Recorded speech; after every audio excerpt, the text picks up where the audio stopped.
I would like to introduce our speaker for today.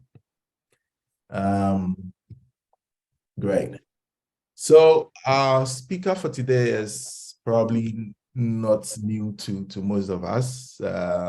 He's been on the scene for so many years in Ghana. So Dr. Charles Hayfron-Benjamin is an academic physician and a personal development trainer. He holds multiple academic degrees, including a medical degree and master's degree from the University of Ghana Medical School and master's degree from the New York University in the United States, and a PhD in medicine from the Amsterdam University Medical Center in the Netherlands. He's a gifted teacher and has contributed substantially to medical education in the nation. He's currently a senior lecturer at the University of Ghana Medical School and 3 other medical schools. As a medical doctor, Charles specializes in anesthesiology and critical care and currently practices at Ghana's premier tertiary healthcare facility, that is the Kolebu Teaching Hospital. Charles is the founding president of Achievers Tribe, an organization committed to equipping people to maximize their potential. He is an ardent believer in the African dream and spends a large chunk of his non-professional hours equipping the next generation African leaders to embrace the transformational leadership challenge and change their communities for good. So, ladies and gentlemen, it is my greatest pleasure to introduce to you Dr. Charles Hayfron-Benjamin. Welcome, sir. Yeah, thank you, Brother Fred. And don't mind my voice, we'll still be able to go through this presentation successfully. But Fred, are you able to hear me? Yes, you are very loud and clear. Okay, thank you very much. So once again, thank you, Fred, for the very generous introduction. And we want to thank the audience for joining us for this maiden edition of the Start Right conference. This is the very first time we are doing something like this. And as you can see, we will be moving our Global Idea Summit somewhere later in the course of the year. But from this year onwards, we seek to start the year with this conference, where we will equip people on what to do, how to plan the new year. And as a matter of fact, you can actually revisit this presentation on your birthday, because your birthday actually marks the beginning of your new year, but maybe just on the purposes of momentum, when the general new year starts, the principles we are going to teach are applicable. And it's very crucial for you to start right at the beginning of the new year or at the beginning of your new year. The reason is that if you don't start right, the chances are high that you wouldn't end right. I am not saying definitely if you don't start right, you will not end right, but the chances are high that you will not end right. So for example, if you leave Kolebu, where I work, and let's say you want to go to Cape Coast, and we see you driving towards, let's say, Adenta or Ibri, then definitely you are not going to end at Cape Coast because you didn't start right. So that's a very simple analogy. The principle is that if your initial direction is faulty, you are not going to end at your desired destination. And that is a very basic principle all of us know. So what we wish to do is that in this new year, we want to give you some ideas. There are no definite prescriptions. As you can see, I'm not going to do a structured PowerPoint per se. I'm just going to speak to you and to share some ideas with you. And these ideas, I believe, can be very critical for you to take your life to the next level. And for today, I will specifically share some ideas on how to start right in the midst of chaos, in times of trouble, in times of difficulty, like we are going through now. As most of you know, in most part of the world, in the United States, in Britain, in the European Union, and definitely in Ghana, people are really going through financial and economic hardships. And I agree there are different degrees of severity based on the country, but generally the world is going through a difficult economic situation. And the impact of the economic problems is across board. It's affecting almost everything people do. And because of that, it appears the lives, the aspirations, the visions of individuals have either stopped or people have downsized on their visions and their ambitions. But whilst I acknowledge that the world is in the midst of chaos, I also believe that although the world is in crisis, your life, your visions, your aspirations, whatever good things you have, shouldn't stop. As a matter of fact, you should advance during the time of difficulty, because challenges usually, I will demonstrate later, but challenges usually brings about disruptions and revolutions. And these disruptions or revolutions normally create opportunity for new people to become prominent. So actually, chaos or challenge can be an opportunity for some of us. So I say that chaos brings opportunities to almost everyone. And let me illustrate, let me prove this principle. So for example, Travis and Garrett, you know, they are the founders of Uber. They were just after around the time there were these housing crisis in Europe and the rest. They were just somewhere in Paris, in France, and they couldn't find transportation, and that is where they invented the idea of Uber. So the key here is that what you are not getting, they were not getting transportation. What you are not getting actually may be a clue to what you need to invent or champion or initiate. And for me as an individual, my success has largely been based on this principle. Usually what I don't benefit, what I don't get, drives me to do something extraordinary. So you can just watch around you what you are struggling to get, and it will probably be an area you need to focus on.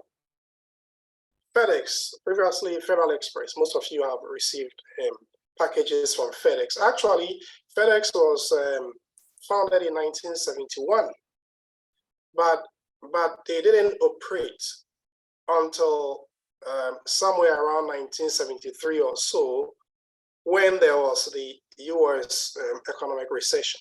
At the time, the US economy went into recession. And actually, they made it big time because of this kind of timing. And I use this principle because I use this example for the principle that some ideas you had which did not work before this challenging times. Those ideas, FedEx was founded in 1971, but it started operating in 1973, where there was the economic recession. So some of the ideas you had, which you shelved, are actually ideas which are applicable in this time, the COVID-19 time, Ukraine war time. Sometimes in this time of economic difficulty, that is when the idea will thrive. So some of you will need to visit or revisit your ideal bank and think about what you wanted to do 5 years ago, what you wanted to do 10 years ago, what you wanted to do 15 years ago. Probably now is the time. Look at the platform we are using, Zoom. Zoom was a very little company, but look at what COVID did to Zoom. So there are some ideas which will be accelerated, which will be expanded in a time of difficulty.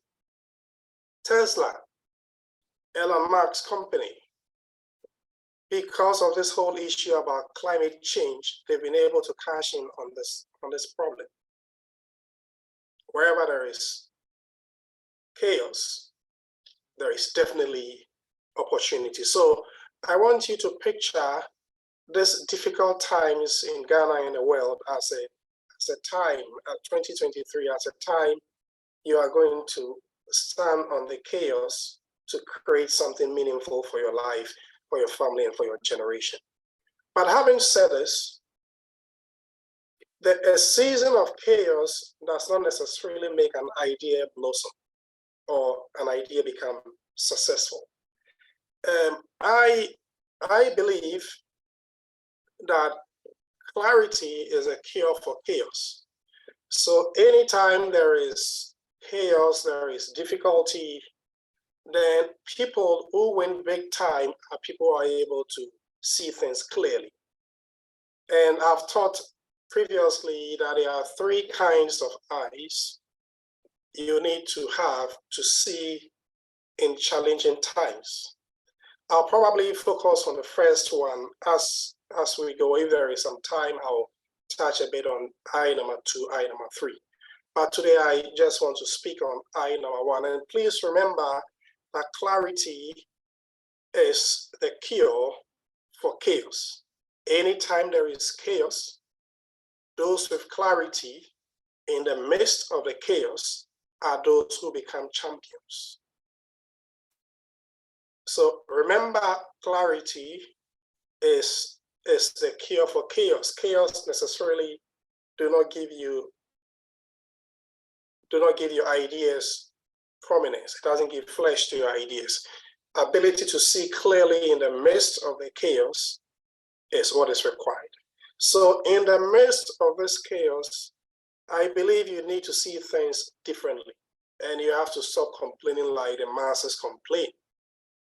And some of you actually may need to cut down on the time you spend on social media platforms, which are overly negative, because sometimes they kill the spirit of invention and the spirit of greatness and the spirit of greater works. So you need to check on all those things. But the key thing is you need to be very clear and intentional about what you want to do in the midst of chaos. So let me just start with what I want to talk about, which is the eye of vision. The first kind of eye you need to have in the midst of chaos is the eye of vision. I can say that most of what I've become by the grace of God, most of what I have done by the grace of God, most of what I have achieved, what I've given by the grace of God, I have achieved it because I have a definite vision for it. I wouldn't say everything, but the majority of things I've done in my short lifetime are based on definite goals, a clear vision I have, which I broke down into achievable goals. So I'm going to talk about it as we progress. And interestingly, I carved these goals between the time I finished senior high school and the time I started medical school. So somewhere around age 19, age 20 years, that is when most of the things I do were carved. And I was heavily influenced by teachers like Dr. Mike Middock, Dr. Miles Monroe, Dr. Mensa Otabel. These are teachers. They used to teach about goal setting. They used to teach about vision, mission, and all those things. And I bought into those ideas, and it works. It works across generations. And almost everything I've done up to this point, by the grace of God, I've been able to do it because of clear vision. Right. When Kwame Nkrumah was at the Lincoln University, at the University of Pennsylvania, it was at this time that he entertained the vision of a liberated Gold Coast. That is when the vision of Ghana was born. And if you check Bill Gates, when he was 17 years, that is when he entertained the vision of Microsoft.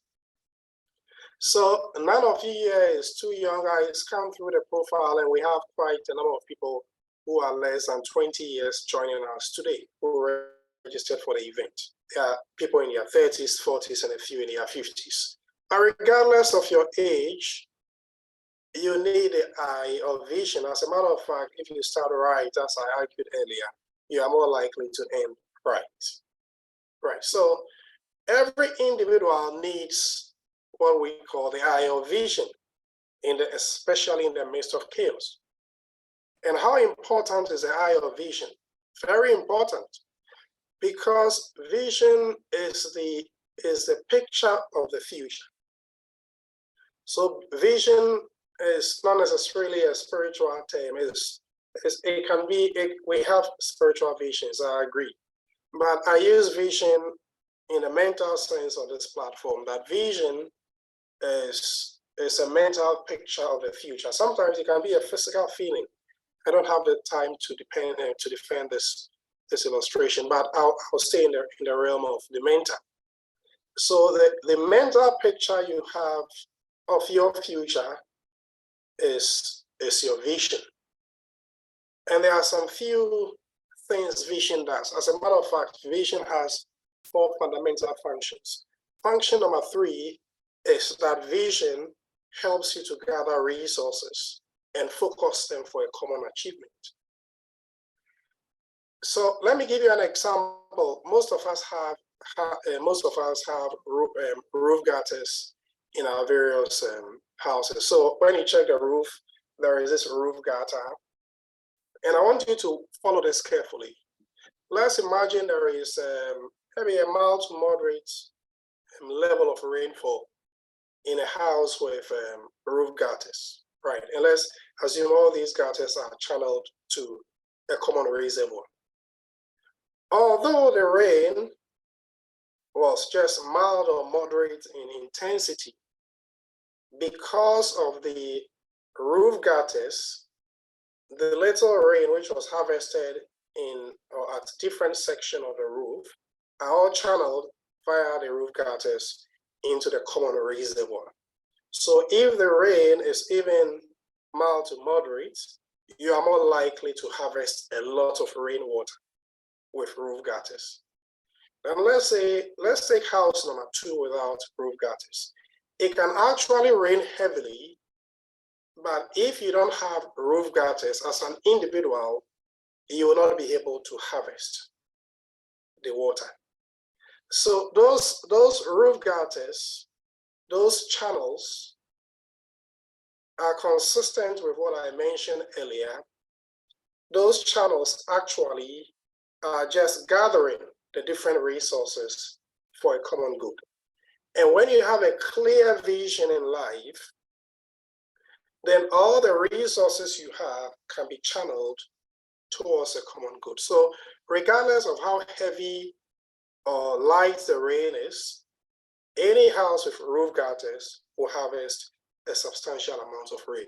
And this is applicable in our time, because if the situation is hard, there is still some level of rain falling. And if you have the roof gutters, then you can channel the rain, which is available in these hard times, to a more productive use. And most of you should be able to identify with this, because if you have a plot of land and you start building, then almost every money you have will be channeled into that building. Imagine you don't have the vision to build a house in, let's say, 5 years' time. The same amount of money will come to you, but it will be scattered. It's like a roof without gutters, it will be scattered. So anytime there is a vision, the individual with the vision is able to channel the resources available, regardless of how small they are, for a common good. So now let's come to application. If vision helps you, if a clear vision helps you to channel the resources you have, then regardless of who you are, whether you're a student, you're a parent, you're an entrepreneur, you're the president of the Republic of Ghana, you are the UN Secretary General, regardless of who you are, you should first be able to identify the resources you have, because vision is going to channel those resources. So identification of resources is critical in the manifestation of visions. And just for the sake of simplicity, I'm going to classify the resources available to everybody into 2. First, we have inborn resources, or I don't want to normally use the word inherited. Let's say inborn. So you are born with it. So some of you have very powerful academic talents. Some of you, your talent is the voice of the microphone. When you take the microphone, you're able to influence crowds and influence your audience. People have talent. Some talents can be like football, sports, etc. Some people can just even talk. They are very good at talking. So there are some things you are born with, the gifts, the talents, the unique personalities you have. As a matter of fact, even your body habitus, your stage, how you look like, is actually a resource you can use to advance your vision. So let me give something very simple. Those of you who work in the area of academics and you work in academics, you work in let's say some professional circles and the rest, you can see that deliberately, for example, there are opportunities which are, for example, restricted to females. There are some opportunities which are just restricted to Blacks or individuals who are living in low to middle income countries. So all these things are resources. You didn't control your sex at birth.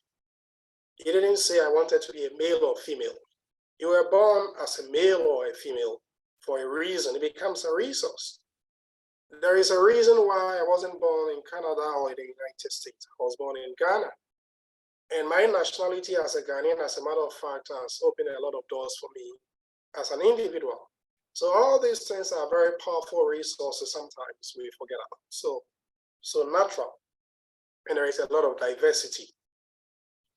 But there is also a group of resources which I called acquired resources. So you don't get them at birth, you obtain them in the course of your lifetime. And acquired resources are very powerful. As a matter of fact, it appears to me that when you cross your teenage years, your acquired resources become so critical for your success as an individual. And because of that, you should be deliberate and you should be intentional about your acquired resources. They will not come to you because of who you are. You should be deliberate, you should be intentional, you should plan for them, you should gather those resources intentionally. So what are some examples of acquired resources? There are so many, but probably I'll just mention on 3 or 4. Money is an acquired resource. And a lot of you can control how much money you have in your accounts. I didn't say all of you, but a lot of you can control how much money you have in the investment account. Because you can see a trader with I don't do this illustration to look down on a trader or someone, but you can see somebody who is a trader, probably didn't get a lot of education, and in his lifetime he doesn't earn a regular salary. It's not like some of us government employees who got paid even in the times of COVID. His profit or her profit is dependent on so many factors. You can see such an individual in his lifetime build a house, a very good house. And you can see a professional like you and so many of myself and so many of you on this platform. I'm not saying this is going to be our destiny. This is not going to be our destiny, but it's possible you can see an individual who is a professional, who is employed for 30 or 40 years and finished and even doesn't have a house he has built for himself. Those are harsh realities, and most of us know people like that. And it is not the amount of money that came in. If it is the amount of money that came in, then they should probably be building 3 or 4 houses. It is the ability to channel those resources to a good, which is your vision, your objective. So money, I want you not to think about money as you earn $1 million today, regardless of what you earn today.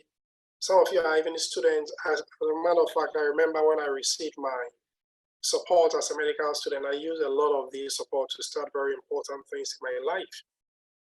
And a lot of you students in the university are receiving those same support from Social Security with the aim of you paying in the future. So it is not how much that comes in, but how much you are able to retain and divert into your roof gutters, into your desired vision. So money is a powerful resource, but more powerful than money is relationships. And relationship is so critical. Every individual here should be able to build the necessary relationships because of the vision they have for the future. So for example, one of my goals as a medical doctor is to really help my patients beyond what they paid for, beyond what they paid to the hospital. And I realized that in a large teaching hospital, for example, where I work, care is multidisciplinary, and so many individuals are involved in the care of a single person. So having realized this, I realized I need so many other doctors, nurses, other health workers, administrators, etc. in the hospital. So I'm very deliberate about building the necessary relationships with people from different walks of life in the hospital, because I know they will help me in my long-term vision. So you should be able to reflect, what do I want to attain and who do I need in my life? And you take deliberate steps to build those relationships. Education is a resource. Education is a resource. So you should be, and it's an acquired resource. Relationships are acquired. I know some relationships I inherited, like your mother, your father, your brother. But as a matter of fact, even those relationships, if they will help you in your future, you need to add a little bit of, you need to work on them and to work on the relationship so that those individuals can support you. So these are acquired relationships. So whether relationships are acquired or those you are born with, they are still critical for your development and the manifestation of the vision as an individual. So this is what I say. I say that for vision to be realized, every individual should, number one, first clarify the vision, know exactly what to attain as an individual. We'll look at some few things about clarification very soon. And after you have clarified that, you have to ask yourself the question, what resources, what necessary resources do I need to achieve this? And practically, you do what I call gap analysis. So gap analysis simply means that you consider where you are now, then you look at where you want to be, and definitely where you are now is inferior to what you want to be, because where you want to be is usually on a higher level of performance than where you are now. So there is a gap, and this gap will be filled by work. So you need to work. So for example, if you are a student and you want to be the best student in your graduation class, then there is some work for you from year 1 to year 4. There is some work you need to do. There is a gap. And in doing those work, you need some resources. And that's what the resources I talked to you about. So usually you do what we call the gap analysis. So the gap analysis helps you to identify, number one, the resources you need to move from where you are to where you ought to be. And number two, the amount of work you need to do to move you from where you are to where you ought to be. And let's talk about practical things here. There are 7 areas I want every one of us to focus on in this time of chaos. And you can use the memory aid chances to remember them. So, and I'll be deliberate, I'll leave one out because it's one of the concepts I've talked about in the next book I'm going to launch in the coming month. So chances, CHANCES. So the first one is your career. So there should be a vision, there should be some goals you have for your career. H should be your health. I'll give some few practical tips because in the midst of crisis, if you don't take care, you start having all kinds of health problems in your quest to achieve more in the time of crisis. A, I call the assets, the things you want to own in your lifetime. I'll deliberately skip N.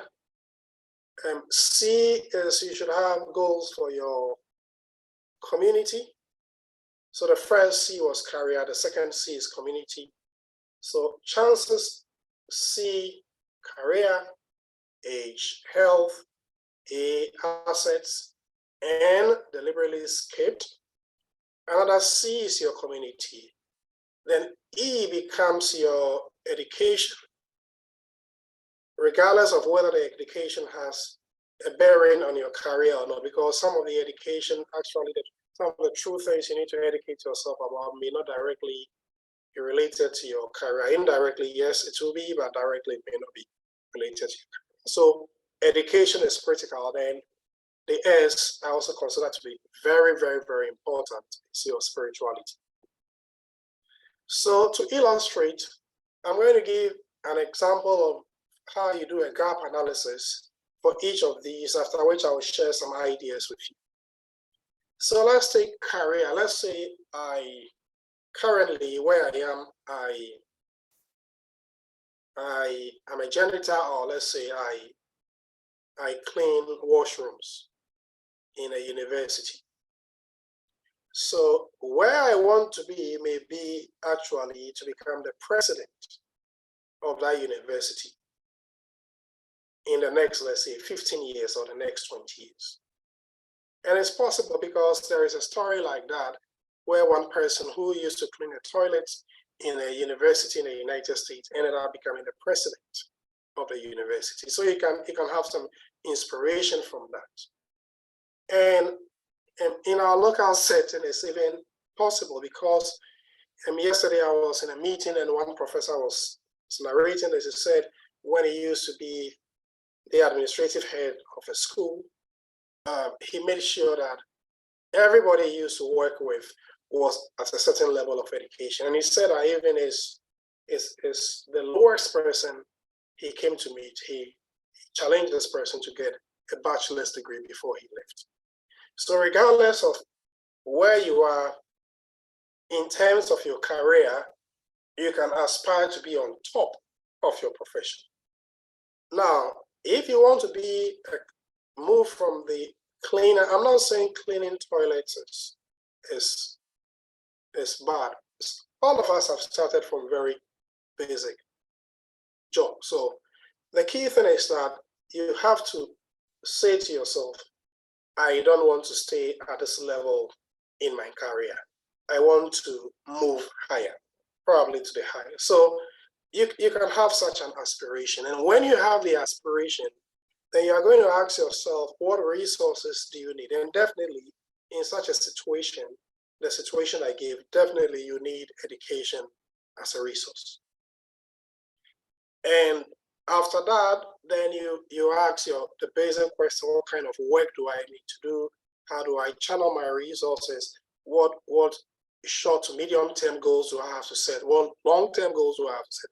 All those questions will come in. And after we finish this seminar, we are going to send you a template on gap analysis, where you currently are and where you ought to be in this 7 areas, so that you can just fill them in, get some directions. And I've put in some resources you can borrow from, depending on what kind of field you are working with. Okay, so that is the first one, career. So let's take something like health. So let's say currently,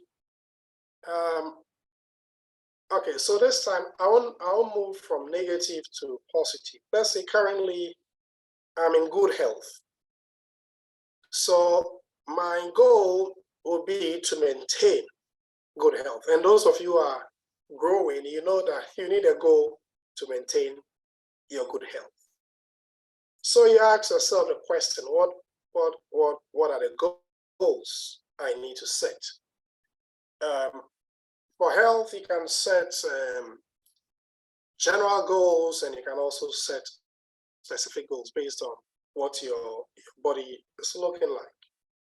So if, for example, you are overweight or you're obese, so I've come back to a negative scenario, then your goal, for example, would be to lose X amount of weight. And I'll let Fred and the team share with us a link to how to calculate your ideal body weight. Every individual has a range, an ideal body weight range, and nowadays you can easily get it online. So, and those it's largely influenced by height. So, for example, if you are obese or you are overweight or something, or maybe you are even excessively lean, which may be unhealthy, you can just calculate your healthy weight range. Then if you need to cut down, you cut down. And you need to ask yourself what exercise program, what diet program, etc. All those things will come in. But the good thing is that you need something like that, right? So weight is there. Blood pressure is key. So in this difficult moment, as we strive to achieve more, sometimes some of us may need to overwork. Some of you are doing 2 jobs, 3 jobs, and sometimes they can impact on your health. So you need to check your blood pressures routinely. And sometimes the worst culprits when it comes to checking our health are people like us who work in the health field. We assume everything is right. So every now and then you need to check your blood pressure. Will also circulate, how frequent you need to do all those things depending on your weight, your age bracket. So for some of you, you need to check your sugar more often. For those of you who don't have diabetes, you have to check your sugar every now and then. The frequencies will be circulated based on your age, and will depend on your age, and I will let all those things be circulated to you. So you need to ask yourself, what goals do I have for my weight, my blood pressure, my blood sugar, my mental health? What goals do I have when it comes to how much rest I need? All those things should be clarified so that your body will be in a good shape to pursue what you want to pursue in your lifetime. So assets. Let's say I have no investment, and my dream is to have $1 million in the next 10 years. So it creates a gap. Then you start to ask yourself, what do I need to do? The same thing can be, for example, I don't have any house now. I want to get a house in the next 10 years. So all those things, when it comes to community, we can take it from the, let's say, from the immediate family. Some of us have worked on ourselves. We are ready to marry. We are not yet married. So you need to have this goal. And I say jokingly, for example, if you want to marry next year, then your resource that you need to acquire and gather and channel is going to be your fiancé or fiancée. So it's applicable. So it's applicable across, right? I think we are a little bit late behind time, so I'll probably skip this and share with you some ideas I think are critical for every young person anytime, or even every middle-aged person anytime you start your new year, that is your date of birth, or you start the generic year like 2022, 2023. So this year, I want to share with you some 10 thoughts, and I will do this in like less than 10 minutes. Number 1, consider your legacy. I am a firm believer that it is God who determines how our legacy will be and what people will say about us so many years after we are gone. However, I think you can also be very deliberate. So you regardless of how old you are, one of the considerations is that you have to start thinking about what I want to be remembered for. It can be when you die at 80 years, when you die at 90 years, when you die at 100 years. I really believe, and I hope all of us will live very long. But regardless of how long you live, you need to start planning for your legacy. Now, what do I want to be remembered for? What is my life's purpose? So you need to start thinking about your legacy. Closely related to your legacy is how your inheritance will be distributed when you are no longer there. And so I'm not a lawyer, I'm not an expert on this, but I advise everyone that you need to, at the beginning of your new year, or at the start of the new year, or anywhere in the course of the years, your new year or the new year, to update the records of your next of kin and your beneficiaries. So you need to go online to your SNAIT portal and change who will be your beneficiaries. If you are not there, you have to do the same thing for your bank account, your investment account. Every now and then, you have to upgrade your will and all those things. So it's one big thought I think you should entertain. Number two is the relevant cards. I think most of you should have your Ghana card by now, but if you really believe you are going to be successful in the future, and you are going to be, and your success will be internationally relevant, then this can be very trivial to some of you, but almost last year I experienced it, almost every time I experience it, a golden opportunity drops and somebody doesn't have a passport. So get a relevant cards, get a relevant accreditations, get your passports, get all those things in preparation of the great future you have. Number three, this is critical. Start an investment account and save a fraction of your income. I know this is a very sensitive issue, considering the current time we are in when our government is doing the debt restructuring and all those things. Regardless, don't say that because of that you are not going to invest. So speak to the experts. In Achievers Tribe, we have people with expertise on finance and investment and all those things. So speak to somebody and be deliberate and set aside some amount of money you have every time you receive it. Number four, I would say you should build your dream business or your dream family business. That may not be applicable to everybody, but at a stage, especially when you start thinking about your legacy, some of you need to build your dream business. Some of you need to build a business which will outlast you, that your children and your children's children will benefit. So think about building your dream business, your dream family business. I also want to challenge people that in 2023, think about how you get an extra degree. And anytime I say this, I subject myself to it. So one time, one of my professors had started an undergraduate course, and he says, "What am I looking for in this world?" So it's just part of a goal I'm pursuing. So it may not be applicable to everyone, but for a lot of you who just have a bachelor's degree, and some of you just have a master's and you have aspirations to work in academia or other related fields, some of you need to consider going for your PhDs. So get a new degree. Get a new degree. Some of you don't have any degrees at all. Some of you don't have any tertiary degrees at all.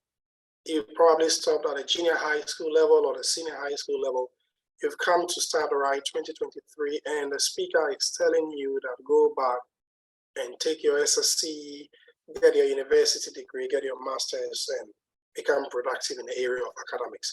It's not just the degree, sometimes it's the knowledge you achieve or you acquire when you go through this whole process. And that knowledge is a relevant resource which will help you to move from where you are to where you ought to be. So think about getting an extra degree. I also believe everybody should build an electronic library, because the world is sort of now an idea world. It's a global market, and sometimes all you need is one idea to move to the next level. So I encourage all of you to build an electronic library, get a good PC, get a relevant videos, get the relevant ebooks, listen to the biographies, listen to autobiographies, listen to inspiring stories. As you do all those things, then the space here of your imagination increases. Your eye of vision becomes more expanded, it becomes more focused.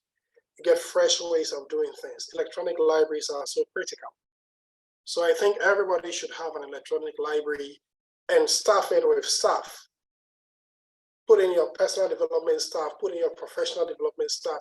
If you're a physician, you should have things which will help you to become a better physician. If you're an accountant, you should have things which will help you to become a better accountant. If you're a university lecturer, you don't have to keep the same notes you used last year for this year.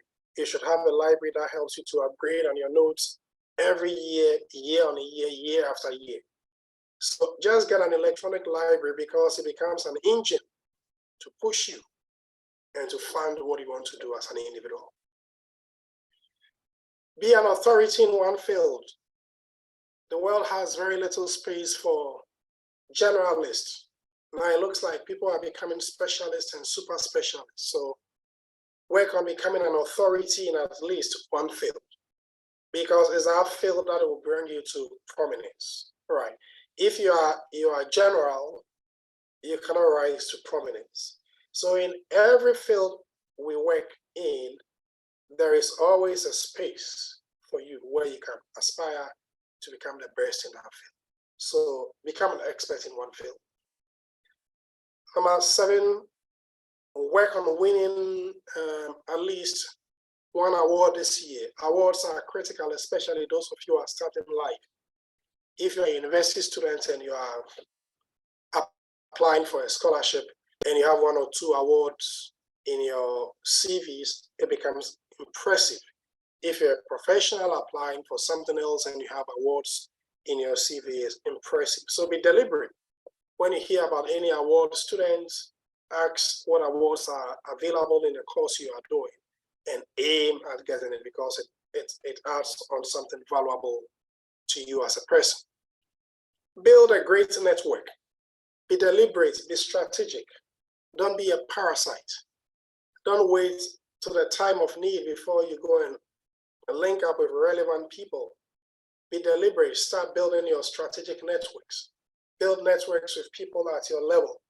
Build networks with people below your level. And surely build networks with people above you.